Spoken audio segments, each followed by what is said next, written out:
Hello, this is Jerome Surilla, and today I'm going to share to you the things that I got from our Mr. Postman. So come, let's get closer, let's have fun. So, ito yung mga nakuha ko today. It's January 12, 2026. Ito ay Dead Sea. This one is galing sa Israel. Metered stamp siya, pero okay na rin. And siya, meron pa siyang nice na sticker. Likewise, I also put stickers sa mga Dead Sea Israel.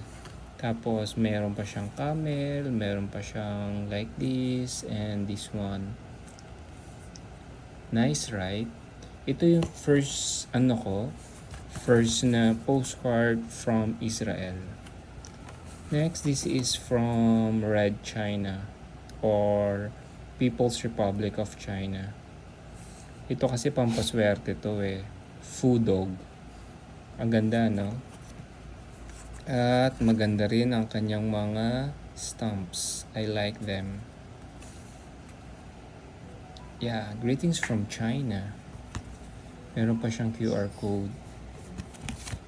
Nice. Next one is pampasko talaga. This is ginawa. Baka ginawa lang to sa sa computer app, right? And this is from the Philippines. Ang ginagawa niya, naglalagay lang siya ng postcard and then stamps and then mini-metered stamp niya. By the way, ito pala ay galing sa aking in-address ko to sa office namin. Next is World Postcard Day, October 1. And then matagal na to eh, pero November 22. Pero na-receive ko lang siya ngayon. This was been received December 23 sa Philippines. Yeah, this is from Malaysia, I think. Yeah, ang cute, no? Mga cartoons.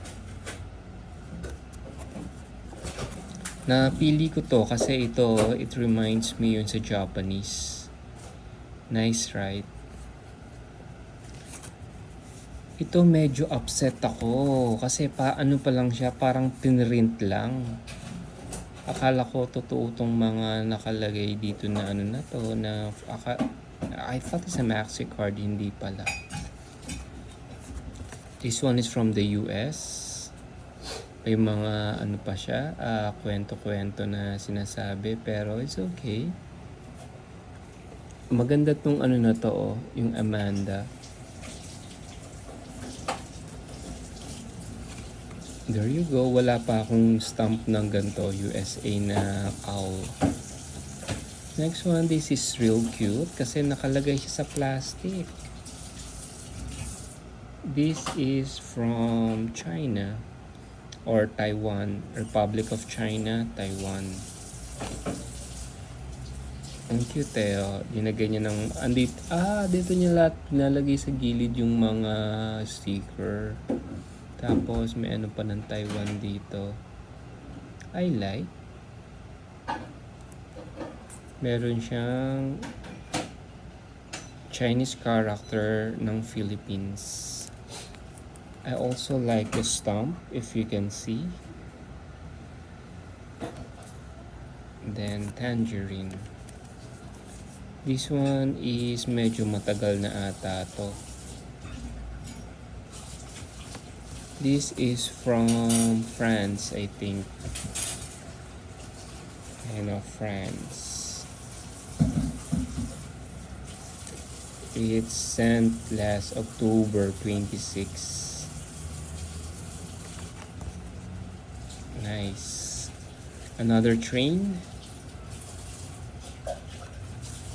This is from Slovakia, Slovak Republic.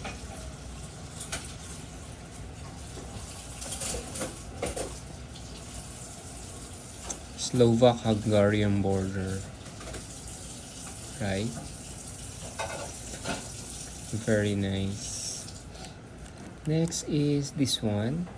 Yung mga ipinakita niya sa akin, hindi ko masyadong type. Pero ito yung napili ko kasi gumagawa siya ng batik.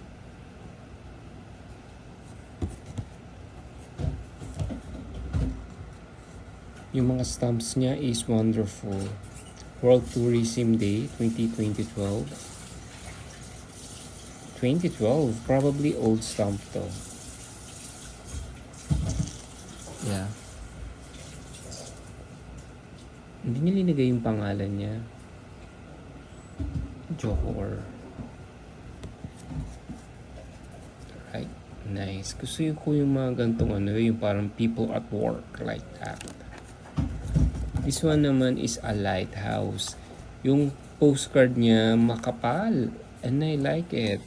And this one is from the Netherlands. Ay, hindi pala. Germany. This is from Sandra. Ang ganda nga ng pagkagawa niya yun. Nice.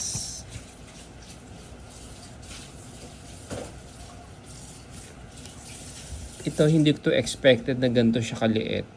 As in. Pero it's okay. Kasi ang cute. This is from Bangladesh. Yung ano ng Bangladesh, parang luma. Yung mga stamps niya. Pero it's okay lang. Hindi niya linagay yung pangalan niya. Siam ang pangalan niya. And this was being me sent to Thailand. Okay.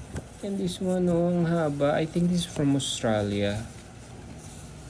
Ay, hindi. This is from Portugal. Yeah. São Miguel Anal de Princesa, Azores, Portugal. Andre Carvalho. Cavallo. Iho. I think yung H ata parang hindi pinapronounce sa Spanish. Parang Carvalho. Carvalho. Yeah. So, that's everything. Hopefully, sana dumating yun na yung mga iba kong mga postcard. Okay. Thank you for watching. So, basically, it's bye for now. Yeah, ginugulo ko lang yan para maiba naman.